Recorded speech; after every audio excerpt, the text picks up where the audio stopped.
예수 그리스도, 그분이 복음이십니다. 예수 그리스도를 통해서 우리가 영혼의 구원을 받고 참된 생명을 누리고 복음 앞에 영광과 풍성함을 누리게 되어졌죠. 근데 오늘 제가 나누고 싶은 중요한 관심 한 가지는 무엇인가 하면 15절 말씀인데요. 15절에 보면 이렇게 말합니다. 그러므로 나는 할 수 있는 대로 로마에 있는 너희에게 복음 전하기를 원하노라. 바울은 그 복음이 누구인지를 이야기하고 나서 할 수 있는 대로 로마에 있는 너희에게 이 복음을 전하기를 원한다, 그렇게 말하고 있습니다. 여기서 로마에 있는 너희는 누구를 가리키는 걸까요? 로마에 있는 그리스도인들을 말합니다. 로마에 있는 그리스도인들에게 가서 내가 복음 전하기를 원한다, 그렇게 이야기하고 있거든요. 그런데 조금 이상하지 않나요? 로마에 이미 예수를 믿고 있는 그리스도인들에게 가서 복음을 전한다라는 거예요. 복음은 믿는 사람에게 전할까요? 안 믿는 사람에게 전할까요? 안 믿는 사람들에게 가서 복음을 전해야 될 거 아니에요, 그죠?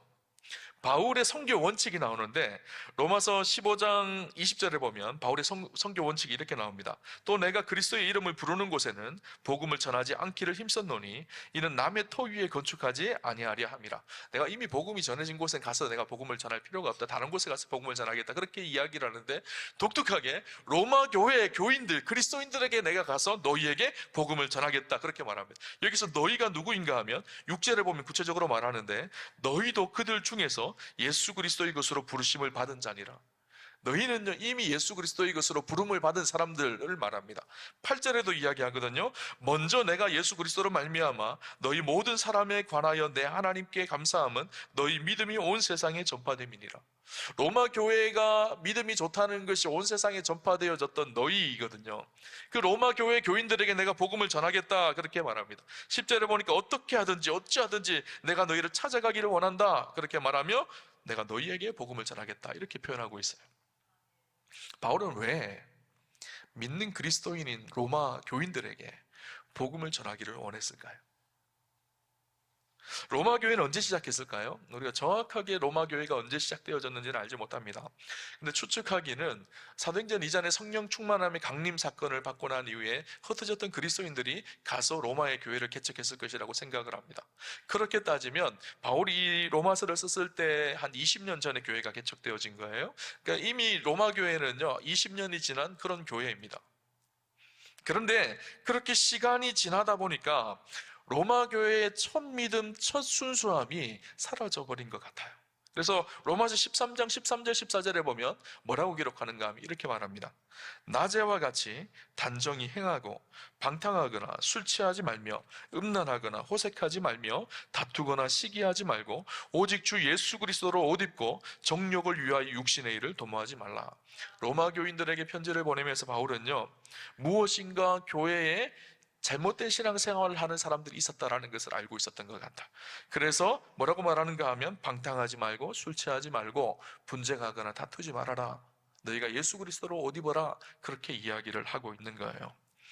무엇인가 잘못된 신앙생활을 했던 사람들이 꽤 있었던 것 같습니다.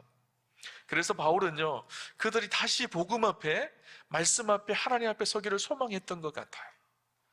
교회에 다시 복음을 전하고 그들이 믿음이 견고해지고 믿음 위에 굳게 서서 흔들리지 않는 그리스도인으로 살아가기를 바울은 소망했던 것 같습니다. 다시 너에게 가서 복음을 전하겠다고 그렇게 이야기하고 있습니다.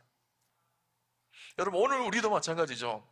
복음은 안 믿는 사람들이 들어야 되는 복음이기도 하지만 동시에 오늘 어느 순간 신앙의 매너리즘에 젖어들어서 구원의 은혜도 없고 감격도 없고 기쁨도 없는 우리의 삶 속에서도 마땅히 필요한 것이 복음이고 그 복음 앞에 날마다 우리가 서서 복음의 믿음으로 반응하는 삶이 되어야 합니다.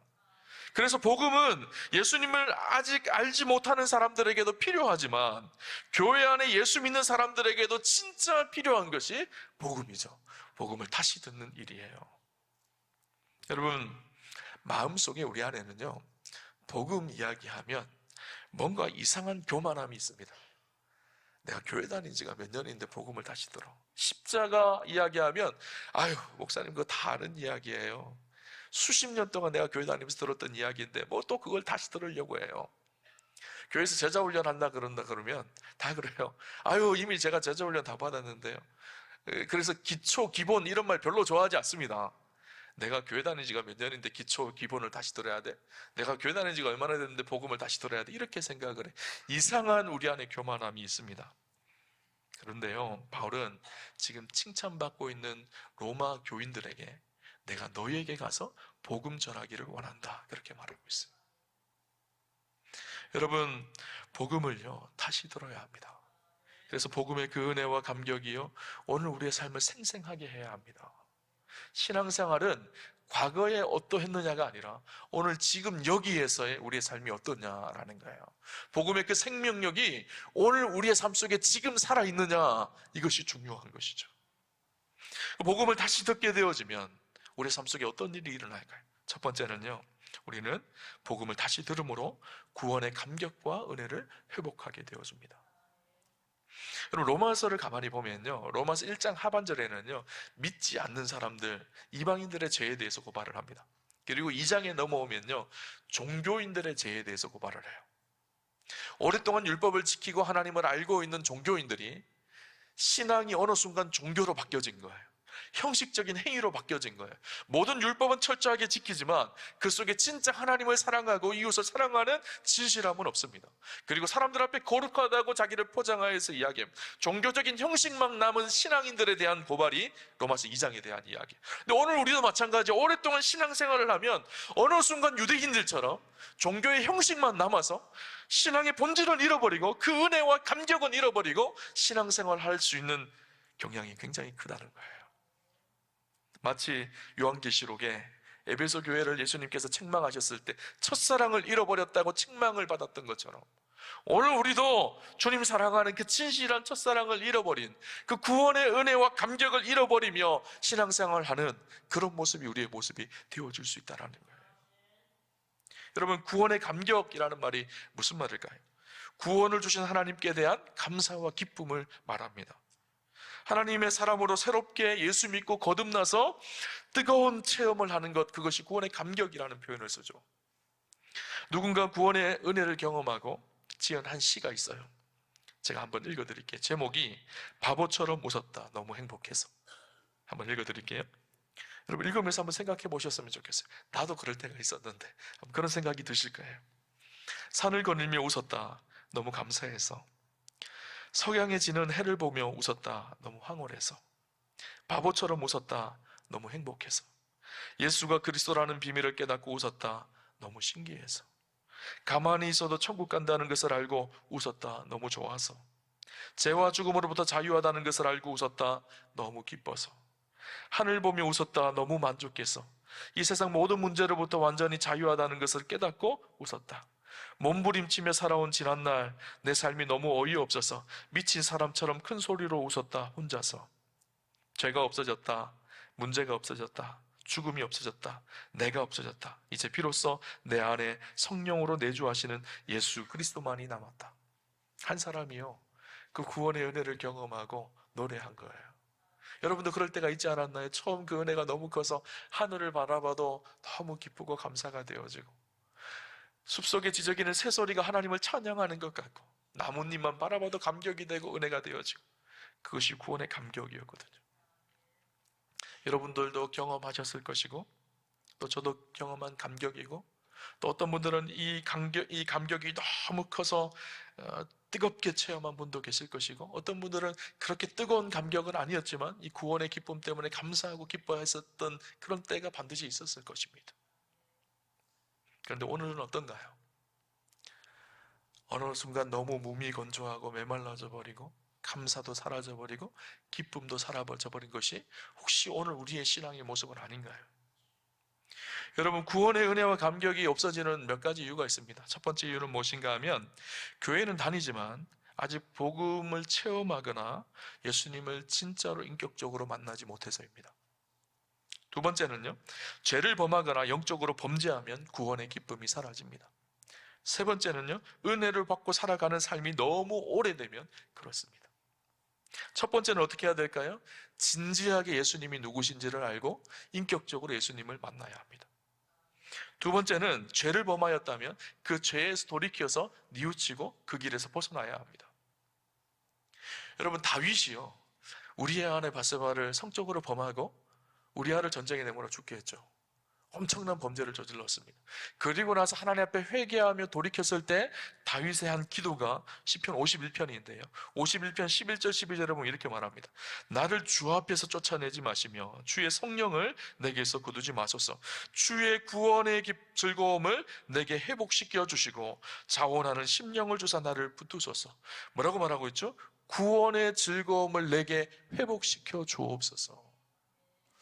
다윗이요 감격하며 살았던 인생이거든요. 하나님을 찬양하며 기쁨이 충만했던 인생이거든요. 근데 범죄하고 나니까 이 기쁨이 사라진 거예요.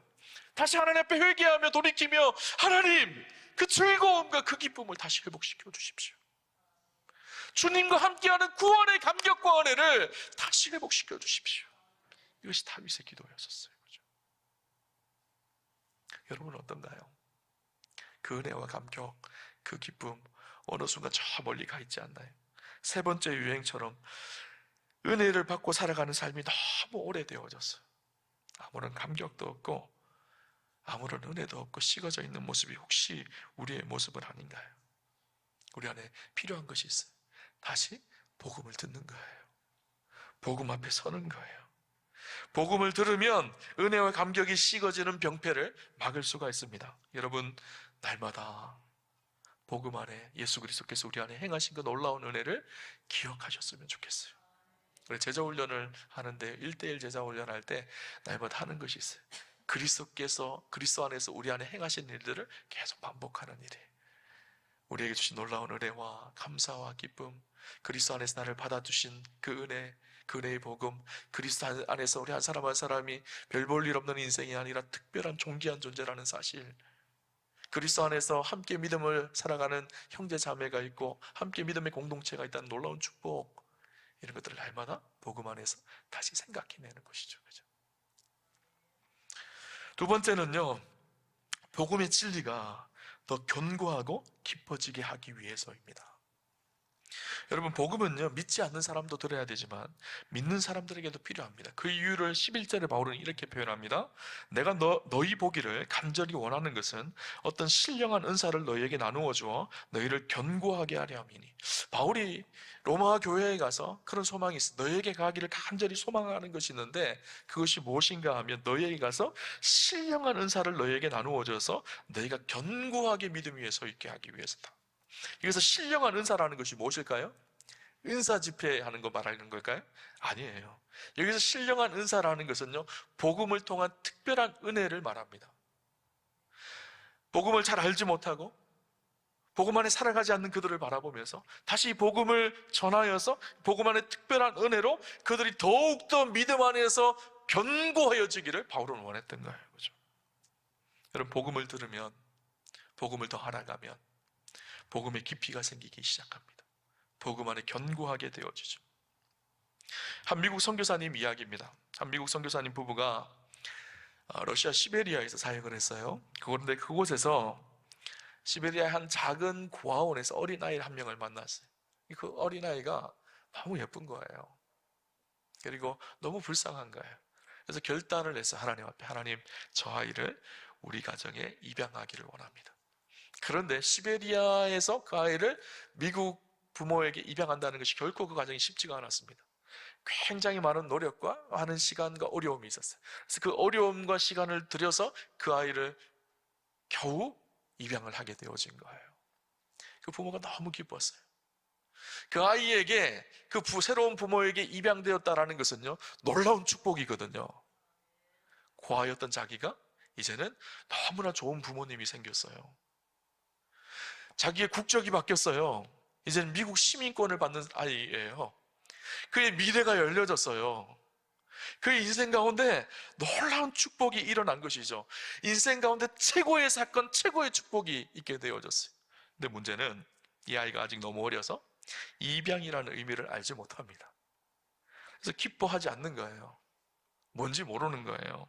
무슨 일이 일어났는지, 이제 자신의 신분이 어떻게 바뀌어졌는지, 국적이 변화해서 어떻게 되어졌는지, 자기의 인생의 미래가 어떻게 열려졌는지를 알지 못합니다.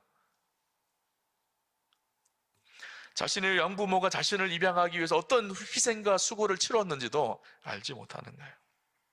그러나 다른 사람들의 눈에 봤을 때는 이 아이에게 놀라운 축복과 기적이 일어난 것이죠. 여러분, 우리가 복음을 믿는 것도 그래요.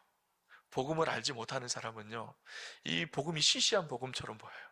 복음이 부끄러운 거예요. 이 복음의 능력이 무엇인지 아는 사람은요, 복음의 깊이가 어떤 것인지를 아는 사람은요, 인생이 송두리째 바뀐 거거든요. 최고의 사건, 인생 최고의 축복이 이 복음의 사건이거든요. 참 중요한 것이 있어요.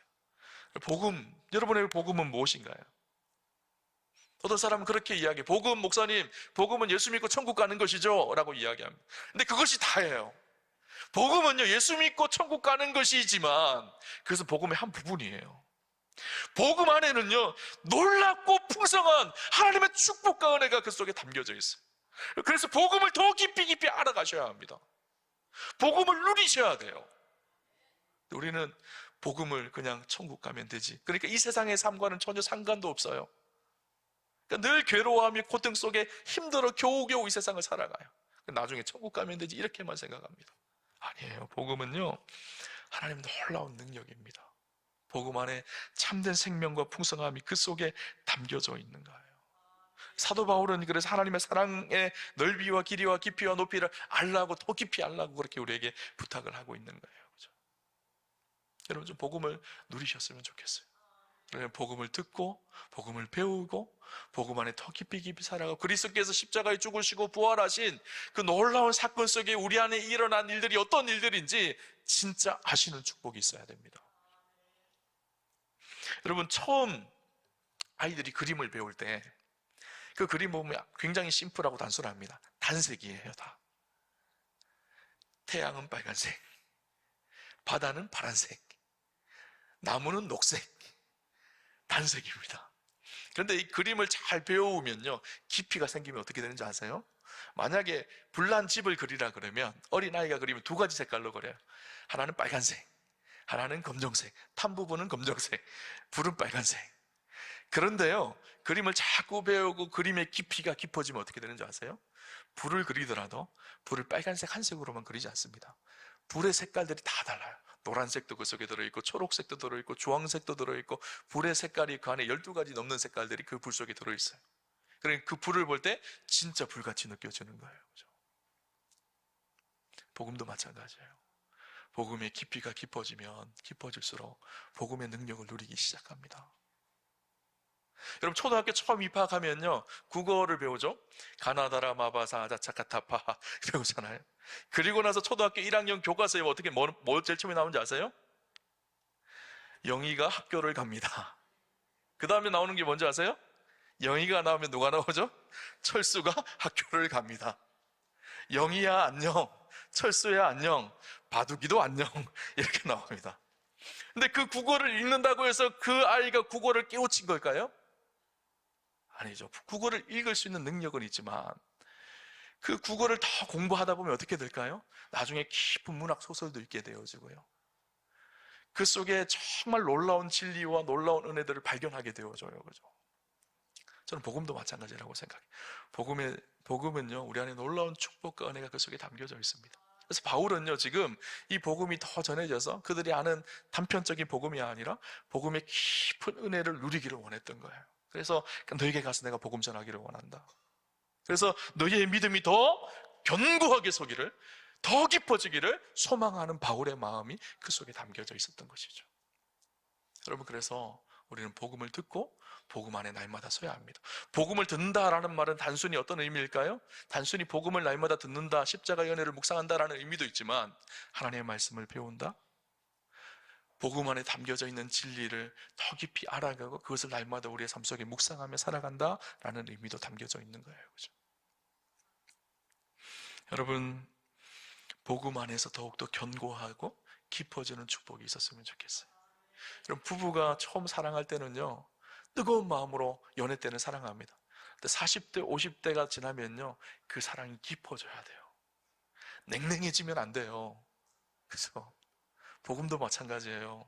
하나님의 사랑과 은혜를 뜨겁게 사랑하지만 연수가 차면 찰수록 더 깊어지고 더 견고해져야 되는 거예요. 그죠? 바울은 그것을 지금 이야기하고 있는 거예요. 로마 교회가 더 견고하고 깊어지기를 소망했던 것이죠. 마지막 세 번째는 무엇인가 하면요, 복음을 들음으로 복음의 능력이 회복되기를 원했습니다. 16절 17절 볼까요? 내가 복음을 부끄러워하지 아니하노니 이 복음은 모든 믿는 자에게 구원을 주시는 하나님의 능력이 됨이라. 먼저는 유대인에게요 그리고 헬라인에게로다. 복음에는 하나님의 의가 나타나서 믿음으로 믿음에 이르게 하나니 기록된 바 오직 의인은 믿음으로 말미암아 살리라 함과 같으니라. 이 16절 17절은요 로마 전체의 가장 중심이 되는 중요한 말씀입니다. 로마서의 주제 말씀이죠. 바울은 뭐라고 얘기하는가 하면 로마 교회에 복음을 전하고 싶었는지 그 이유를 말하며 복음이 능력이라고 이야기합니다. 여러분, 세상은 무엇이 능력일까? 힘과 권세가 능력이라고 이야기합니다. 돈이 능력이라고 이야기하고요, 권세가 능력이라고 하고요, 세상의 지식이 힘이라고 이야기합니다. 그런데 바울은 뭐라고 얘기하고 있죠? 복음이 능력이라는 거예요. 로마 시대는 어떤 시대였을까요? 군사의 힘으로 온 세상을 통치했던 곳이 로마의 힘이었습니다. 그러나 바울은 그 로마의 힘이 진짜 능력이 아니라 복음이 진짜 능력이라는 거예요. 이 능력이라는 단어가요 두나미스라는 단어인데, 이 두나미스라는 단어는 다이나마이트의 어원입니다. 다이나마이트가 뭐죠? 폭탄이잖아요. 탁 던졌을 때 팡 하고 터져야 됩니다. 복음의 능력도 그렇다는 거예요. 복음이 한 개인의 인생에 들어가면 그 인생을 송두리째 바꾸는 능력입니다. 복음이 한 나라와 한 민족 속에 들어가면 그 나라와 민족이 송두리째 바뀌는 능력이 복음의 능력이라는 거예요. 사실 이 복음의 능력은 누가 경험했을까요? 바울이 경험한 거예요. 여러분, 바울은요 그 어떤 사람도 바울을 거꾸로 때릴 수 없는 인생이었었어요. 스스로를 굉장히 자부하며 살았던 인생이었습니다. 무서울 것이 없었던 인생이었습니다. 아무도 당할 자가 없었고, 아무도 그의 논리적인 실력 앞에서 그와 논쟁을 벌일 수 없을 만큼 그런 사람이 바울이었었어요. 그런데 이 복음이, 아무도 거꾸로 때릴 수 없었던 이 복음이 바울을 거꾸로 때려버렸어요. 바울의 인생이 이 복음 앞에 송두리째 뒤집어졌습니다. 그리고 바울이 뭐라고 얘기하고 있죠? 로마에서 가서도 내가 복음을 전하기를 원한다. 힘과 권세로 무장하고 있는 저 로마도 복음 안에 무너질 것을 바울은 바라보고 있었던 것이죠. 여러분, 칼과 창이 세상을 변화시키는 것이 아니라 복음이 세상을 변화시킵니다. 힘과 권세가 대단했던 그 로마, 무너지지 않을 것 같은 로마가 어떻게 됐나요? 무너져 버렸어요. 그러나 복음은 지금도 왕성하여서 수많은 영혼을 구원해내고 있고, 하나님 나라는 지금도 이루어져 가고 있습니다. 복음은 능력입니다. 그럼 성전 미문에 안전뱅이가 구걸을 하고 있었죠. 베드로와 요한이 성전에 기도하러 올라가고 있다가 베드로와 요한이 안전뱅이를 향해서 뭐라 그러죠? 은과 금은 내게 없거니와 나사렛 예수 그리스도의 이름으로 일어나 걸어라. 예수 그리스도 이름이라는 복음을 선포합니다. 복음을 선포하니까 어떻게 될까요? 병자가 치료되어지고 모든 어둠의 권세가 떠나가고 놀라운 역사가 일어났죠. 십자가 놀라운 능력입니다. 예수 그리스도의 부활 놀라운 능력입니다. 그 자체가 능력이죠. 이 복음이 선포되어지니까 3,000명이 변하고 5,000명이 변하고 놀라운 믿음의 역사가 일어났죠. 그런데 오늘 우리는 어떤가요? 복음이 우리의 인생에는 어떤가요? 내 인생을 변화시키는 능력인가요? 옛날 이야기인가요? 복음의 능력이라는 것이? 특별한 사람들의 이야기인가요? 아니요, 이 복음의 능력이요 오늘 우리의 삶의 실제가 되어야 합니다. 바울은 지금 이것을 원했던 거예요. 무뎌져 있는 로마 성도들을 향해서 내가 복음의 능력으로 다시 회복되기를 간절히 소망했던 것이죠. 여러분, 수류탄이 여기 하나 있어요. 제가 수류탄을 탁 던졌어요. 그러면 수류탄의 능력이라는 것은 무엇일까요? 그 수류탄이 폭발을 해야 돼요, 그죠? 근데 수류탄을 탁 던졌어요. 사람들이 깜짝 놀라서 큰일 났다 하는데 시간이 지나도 아무렇지도 않아요. 그래서 사람들이 뭐라 그럴까요? 아무것도 아니네. 그리고 조롱하고 비웃기 시작합니다. 아무런 능력도 없네. 교회도 마찬가지예요. 복음의 능력이 있어야 되는데, 십자가의 능력이 우리 교회 안에 있어야 되고, 그리스도인인 우리 삶 속에 십자가의 능력이 있어야 되고 복음의 능력이 있어야 되는데 폭발하지 않는 거예요. 그러니까 세상 사람들은 뭐라 그럴까요? 아무것도 아니네. 복음 아무것도 아니네. 시시한 거네. 그렇게 이야기합니다. 여러분, 우리 안에 복음이 너무 멀어져 있지 않나요? 다시 복음 앞에 서는 은혜가 있었으면 좋겠습니다. 그 복음이 우리 인생을 뒤집어 놓고 우리가 살아가는 삶의 현장을 뒤집어 놓고 복음의 놀라운 역사가 오늘 우리의 삶 속에 놀랍게 드러나는 축복이 저와 여러분 가운데 있으시기를 주님 이름으로 축원합니다. 바울이요 로마에 있는 너희에게도 복음 전하기를 원한다, 이렇게 얘기했거든요. 그런데 제가 이 말씀을 보면서 그런 생각이 들었어요. 청주에 있는 너희에게도 내가 복음 전하기를 원한다. 청주에 있는 우암교회 성도들에게도 내가 다시 복음 전하기를 원한다. 청주에서 우암교회 담임 목사하고 있는 김종경 목사 너에게도 내가 다시 복음 전하기를 원한다 하는 메시지로 저에게 들렸습니다. 여러분, 우리 안에 이 복음의 능력이 오늘 지금 여기에서 실제가 되는 축복이 사랑하는 우암교회 성도님들과 함께 하시기를 주님 이름으로 축원합니다.